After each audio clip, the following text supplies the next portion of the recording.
este lado y se ve muy lindo, se le ve lindas las caras. Sí, ahora puedo conocerlos. Damos gracias a Dios. Hace un par de semanas estuvimos festejando o celebrando uno de los acontecimientos más importantes para la fe cristiana. Si bien la fecha puede variar, pero estuvimos festejando el nacimiento de Jesús, ¿sí? Y estuvimos celebrando ese momento. Y cada vez que nos acordamos o esta fecha se acerca, es inevitable, ¿sí?, no reflexionar en la cruz. Es inevitable. Cada vez que vemos o escuchamos o celebramos este momento tan especial, no solamente celebramos su nacimiento, sino recordamos esa obra maravillosa de Cristo en la cruz. ¿Sí? Es inevitable. Y cuánto agradecimiento y esa oportunidad que tenemos, esa fecha, para agradecer al Señor y mostrar a nuestros familiares que hay un Dios, que hay un Cristo, que nació, ¿sí?, y que murió para cumplir un propósito en esta tierra, en la cual cada uno de nosotros estamos agradecidos, ¿o no? Esa obra tan maravillosa en la cruz. Y esto me lleva a recordar Hebreos capítulo 10. Después usted léalo en su casa, pero quiero hacer referencia en esta hora a una conversación especial que hubo en Hebreos 10. Usted puede léalo detenidamente y va a encontrar esto. Hay una conversación entre el Hijo y el Padre, ¿sí? Hay una conversación ahí, y entrando más o menos en contexto, le dice el Hijo al Padre, le dice: papito, sé que los sacrificios no te agradaban, porque te traen a memoria año tras año, ¿sí?, el pecado de la humanidad. ¿Se acuerda esta parte de este hermoso capítulo de la Biblia? Los sacrificios no te gustaban, no te agradaba, no te gustaba el sacrificio de animales que eran quemados. Nada de esto te gustaba, porque te recordaba eso. Te recordaba el pecado de la humanidad día tras día, año tras año. ¿Y qué dice? Mas me preparaste cuerpo, dice Jesús. Él ya estaba en la tierra, Él ya estaba en el mundo. Y le decía: papá, me preparaste cuerpo. Y aquí estoy, papá, para hacer tu voluntad. Y hermanos, esto es maravilloso. Porque por medio del sacrificio de Jesucristo nos hizo santos una vez y para siempre. Nos regeneró, nos devolvió al diseño original, nos conectó con lo eterno, ¿sí? Y hoy podemos disfrutar de un nuevo comienzo, siendo la máxima expresión del amor de Dios en la tierra. ¿Cuántos dicen amén por esta obra tan maravillosa? ¿Cuántos le dan gloria a Dios por esto? ¿Cómo no darle gloria a Dios por esta obra tan tremenda de Cristo en la tierra? Hermanos, quiero que reflexionemos un poquito más sobre la muerte de Jesús, ¿sí? La Biblia narra un suceso en especial que se dio cuando Jesús estaba crucificado, a punto de morir, ¿sí?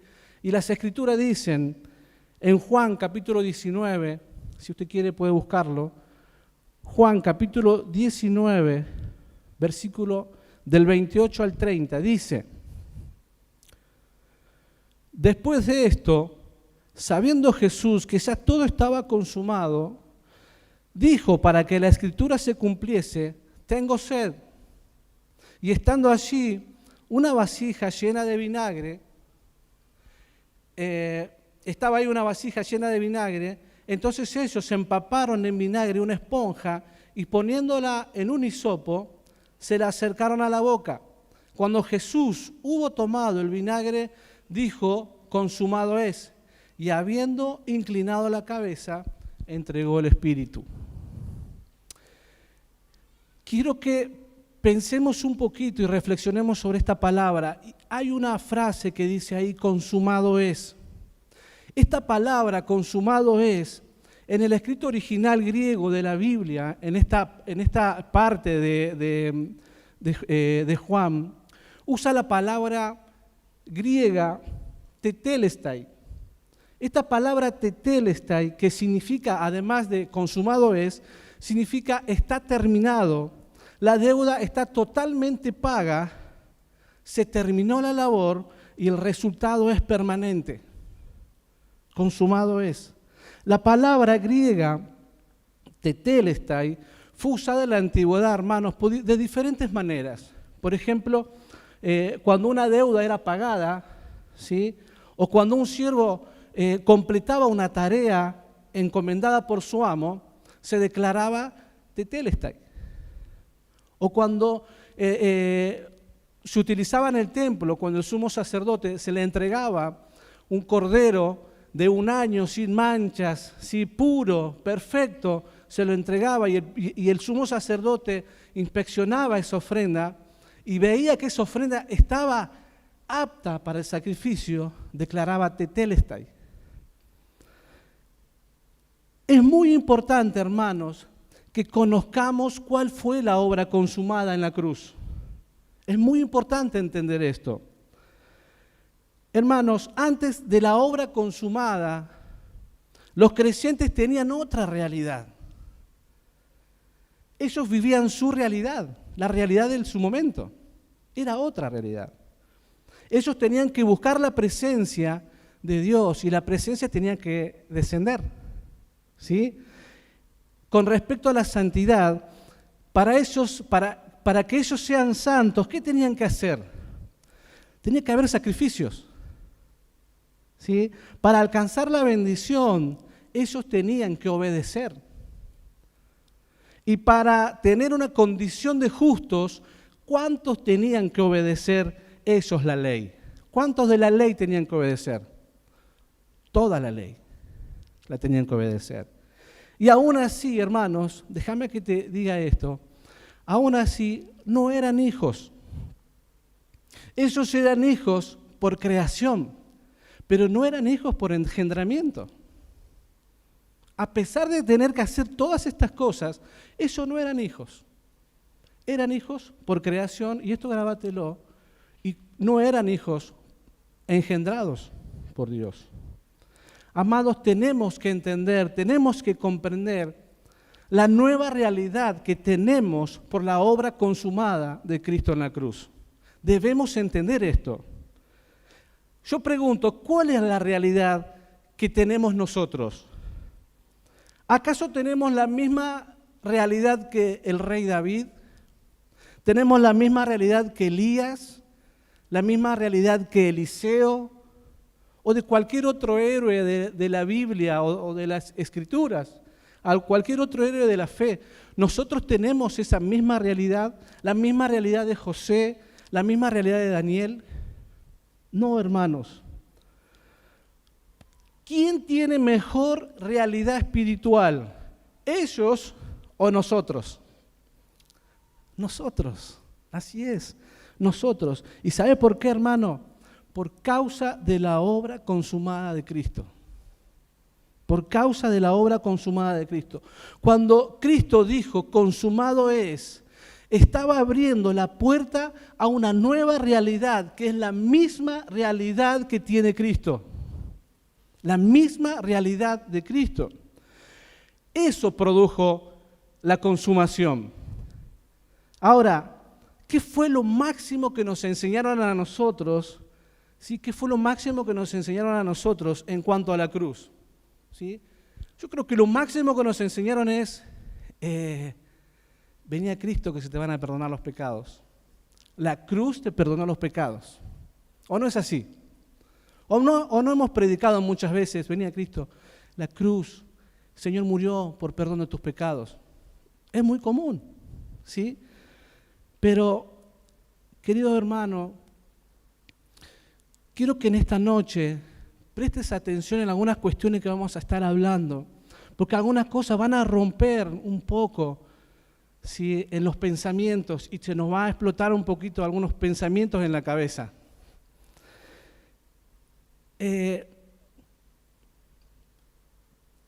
Porque nosotros, hermanos, fuimos llamados a entender, no a sentir. Y te voy a dar un ejemplo de esto. Jesús estaba la noche antes de ser crucificado. Esto lo puede chequear usted después en Mateo capítulo 26, del 34 al 39. Jesús estaba llegando al Getsemaní junto con los discípulos, y cuando llegó a ese lugar le dijo a los discípulos: espérenme acá que voy a apartarme a orar. Y llamó a Pedro y a los hijos de Zebedeo y los abrazó, y empezó, hermanos, en ese momento fue un acto de tanta tristeza, de tanto dolor, de tanta angustia tuvo Jesús, que se abrazó con Pedro y los hermanos y los hijos de Zebedeo, y empezó ahí a llorar. Estaba angustiado y les dijo: quédense acá, voy a orar al Señor, a mi Padre, voy a orar a Él, quédense acá, espérenme acá, porque mi alma, dice, está tan triste hasta la muerte. Este acto pasa, usted después mírelo, léalo, y dice que se apartó, y cuando se apartó, se postró Jesús sobre su rostro y empezó a orar al Señor y dijo, escuche bien esto, dijo: Padre, ¿se acuerda? Si es posible, pasa de mí esta copa. ¿Sabe lo que estaba diciendo ahí Jesús? Estaba diciendo: papá, si hay otra manera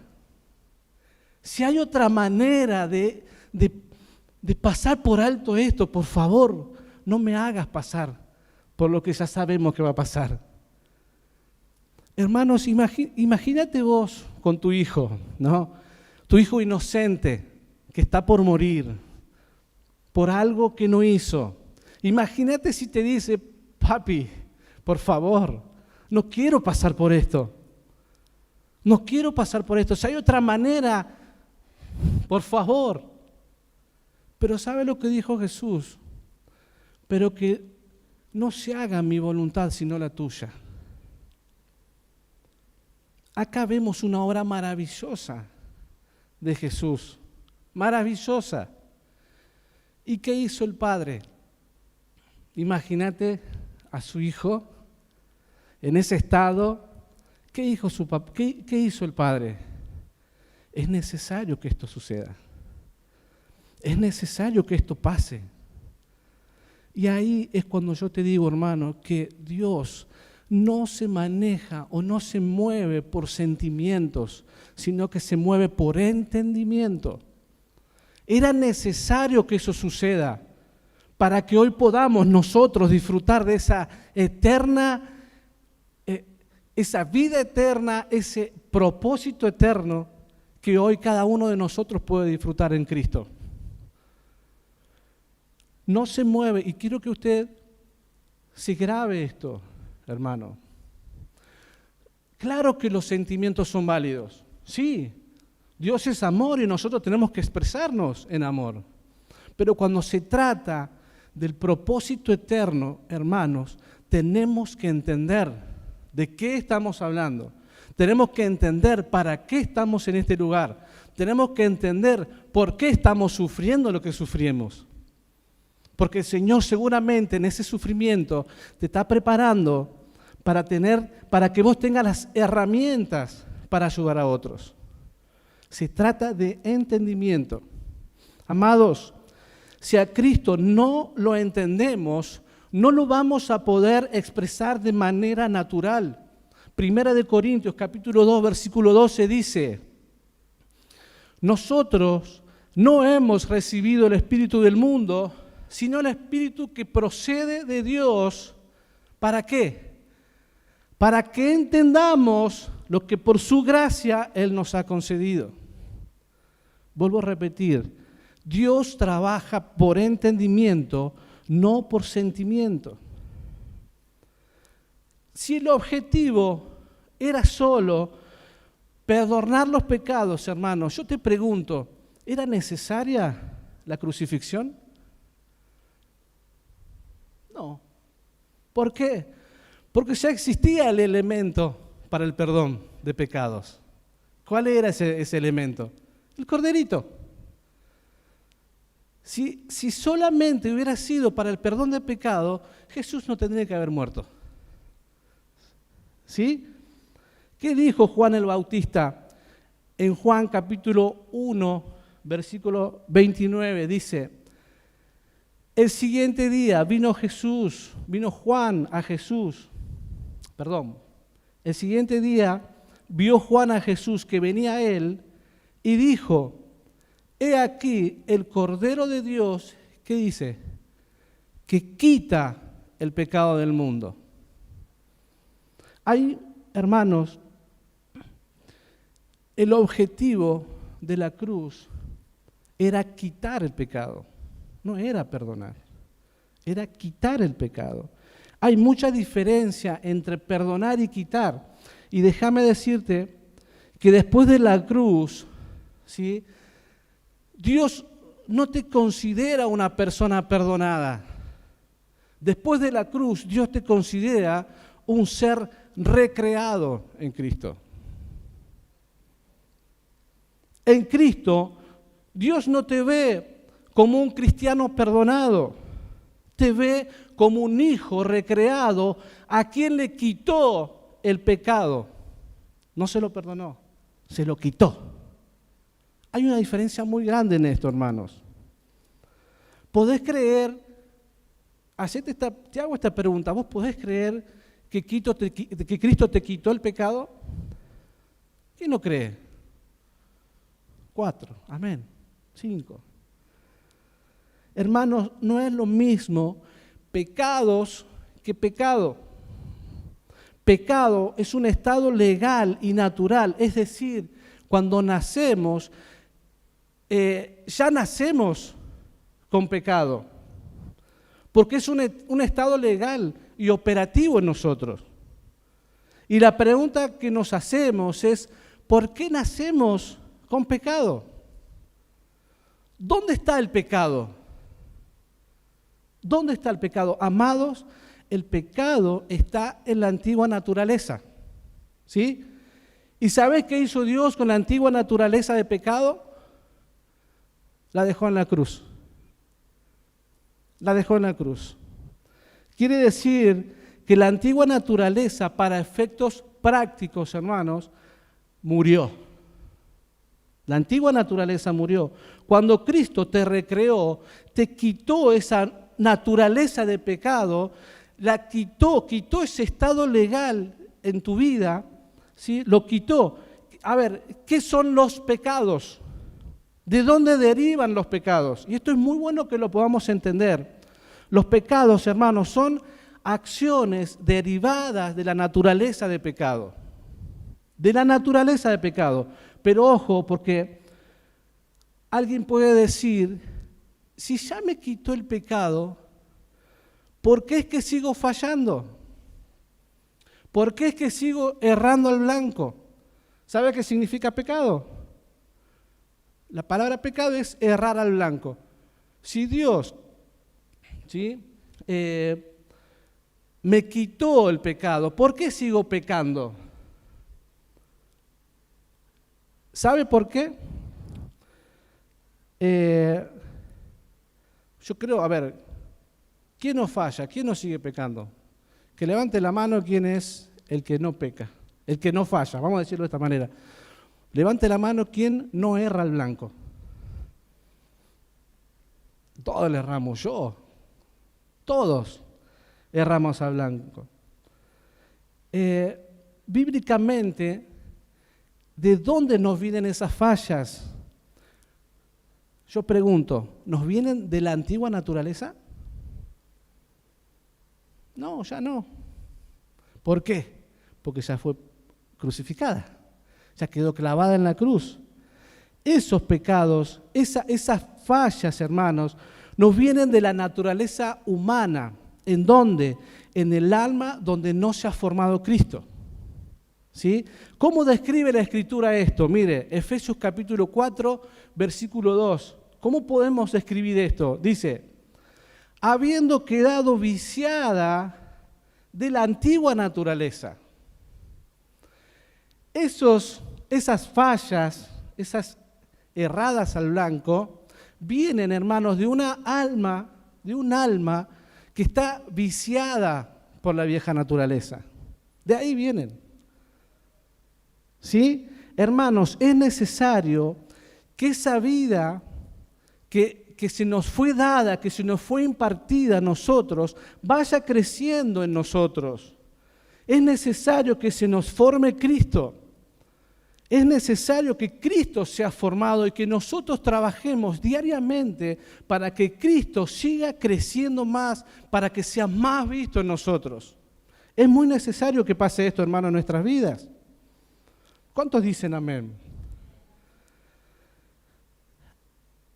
Hermanos, el alma que no se le forma a Cristo está con muchas ñañas. ¿Cuántos vivieron cristianos mañosos? Yo conozco algunos que me deben estar viendo. Cristianos mañosos. Pero ¿cuánto amamos a esos cristianos mañosos? Los amamos porque queremos que Cristo se forme en ellos y nos gastamos para que eso suceda. ¿O no? ¿O a usted no le tocó discipular a uno que dice, ¡ay, Señor! Si no te lo llevas, te lo mando. Dice, nunca lo pensó. Hermanos, tenemos que comprender el efecto de la obra consumada. Lo tenemos que comprender. ¿Sabe por qué? Porque una vez que yo entiendo que el efecto de la obra consumada me produjo una nueva realidad, empezaré a disfrutar, ¿sí?, de su diseño. Si no entiendo todo lo que tengo en Cristo, no lo puedo disfrutar. Pero una vez que yo entienda la obra consumada y todo lo que eso provocó en mi vida, empezaré a disfrutar una vida eterna. La vida eterna se disfruta hoy, en vida. Siempre nos han dicho y hemos entendido que hoy cuando te mueras la vida eterna. No, la vida eterna la disfrutamos hoy en vida. Y para poder disfrutarla, hermanos, debemos entender de qué se trata el Evangelio. Debemos entender a ese Cristo que está en nosotros. ¿Cuántos dicen amén? Debemos entenderlo. ¿Para qué? Para poder disfrutarlo. Para disfrutar de todo su diseño, de todo lo que ya está dado, ¿sí?, por medio de Cristo en nosotros. ¿Quieres saber cuál es la nueva realidad que tenemos en Cristo? Hermanos, los que estamos en Cristo tenemos los mismos derechos legales, los mismos derechos e igualdad en Cristo. Los mismos. Eso es justicia. Tan justo como Él, tan perfecto como Él, tan herederos como Él, hermanos, tan dueños como Él. Como iglesia, hermanos, tenemos las mismas condiciones que Cristo, y esto es glorioso. Tenemos las mismas condiciones que Cristo. ¿Tendrá presupuesto la iglesia? Sí, mucho. ¿Tendrá poder la iglesia? Tiene poder, tendrá autoridad, tiene santidad, hermanos. La iglesia está sentada en lugares celestiales. La iglesia tiene su misma genética. La iglesia tiene su misma naturaleza. La iglesia tiene la mente de Cristo y esto es hermoso. Hermanos, la iglesia y Cristo son uno. Son uno. Hay poder, hay gloria, hay gobierno, hay autoridad. Todo está presupuestado para la iglesia, hermanos. Todo. Hermanos, si operamos en los diseños de Dios, vamos a dar en el blanco. Y entonces la creación, ¿sabe qué pasa con la creación? Empieza a ver a esos hijos, hermanos, que se le ha formado Cristo y empieza a caer bajo su gobierno, bajo el gobierno de Cristo. Ahora yo pregunto, ¿la creación espera la manifestación de todos los hijos? Muy bien, hermana. La creación no espera la manifestación de todos los hijos, hermanos. Y vamos a entender por qué. Hermanos, cuando leemos en Romanos capítulo 8, versículo 19, dice, porque el anhelo ardiente de la creación es el aguardar la manifestación de los hijos de Dios. La manifestación de los hijos de Dios. Ahora yo me pregunto, cuando nosotros estudiamos las Escrituras y vemos esta palabra hijo, cuando nos vamos a meternos más en esta palabra, nos vamos a dar cuenta que en la Biblia hay 3 tipos de hijos. Está el hijo que es el hijo tecnión, ¿sí? Que es el hijo niño. Está el hijo tecnón, que es el hijo adolescente, y está el hijo juíos, que es el hijo maduro.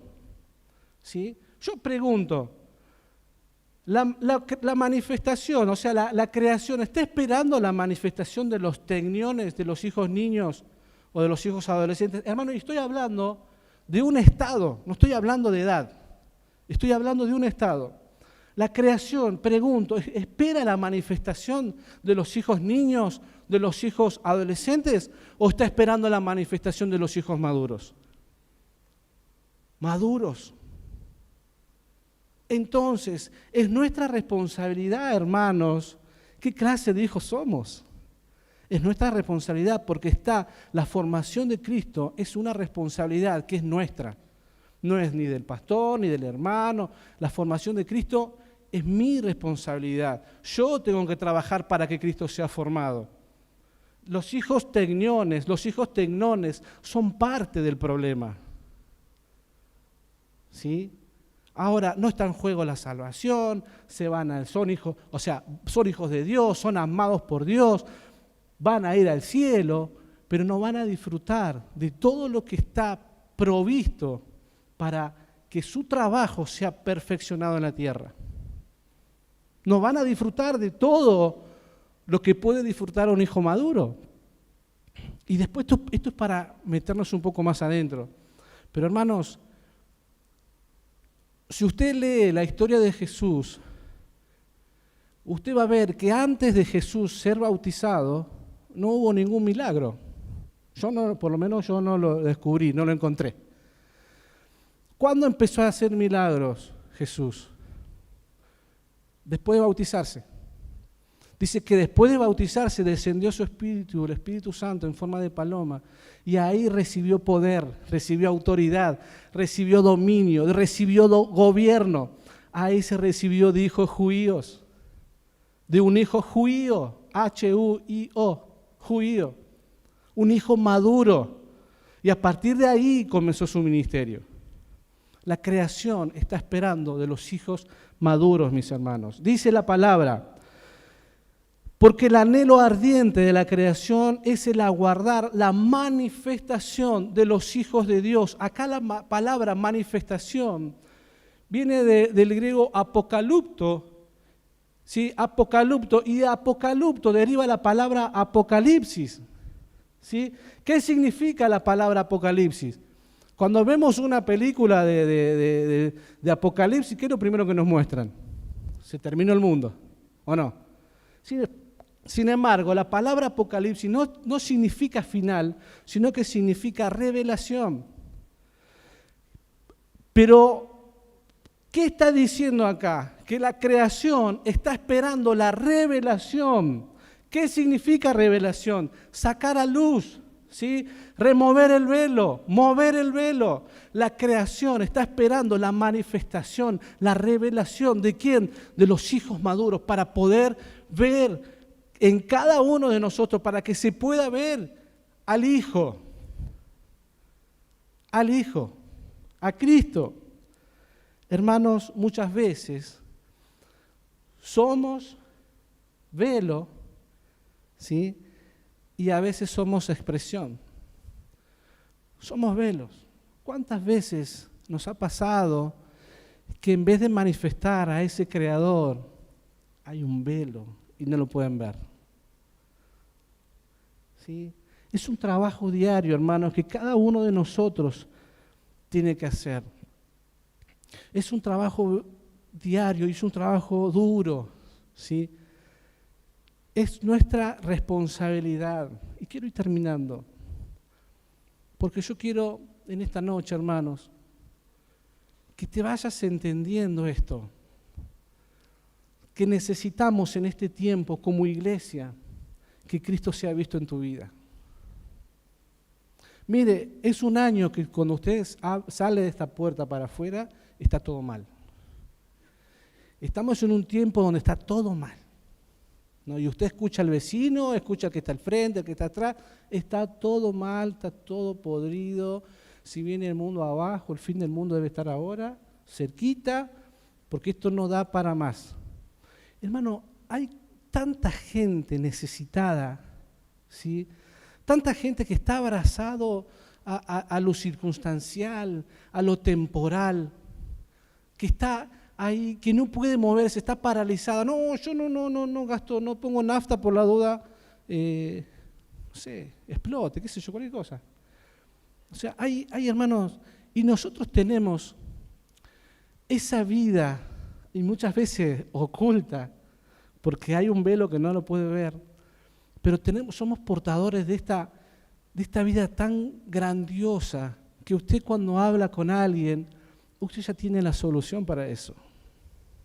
Hermanos, hemos cometido, la sociedad está como está, ¿sabe por qué? Y podemos decir, sí, por falta de Cristo, ¿no es cierto? La sociedad está así. Pero yo te levanto un poquito más la vara. La sociedad está como está, porque la iglesia no ha salido a expresar la vida de Cristo. Hoy es un tiempo en que no nos podemos quedar de la puerta aquí adentro. Tenemos que salir, hermanos. Tenemos que salir a ser la máxima expresión del amor de Dios en la tierra. Tenemos que entender lo que somos en Cristo. Tenemos que entender lo que portamos. Tenemos que entender que nosotros, acá en nuestro interior, tenemos la solución que el mundo está necesitando. Ese es Cristo. No lo guardemos más, no lo ocultemos más. Empecemos a trabajar, hermanos, para que Cristo sea formado. Empecemos a trabajar para que Cristo sea visto en nosotros. Es un trabajo de todos como iglesia. Imagínate un cuerpo unido, expresando a Cristo en su máximo esplendor. Imagínate eso. Yo te pido que inclines tu rostro en esta hora. Vamos a orar al Señor. Vamos a darle gloria. Y empezá con tus propias palabras, empezá a levantar tu voz y empezá a orar. Y empezá a darle gracias por esa obra tan maravillosa de Cristo en la cruz. Empezar a dar gracias porque Él te devolvió al diseño original.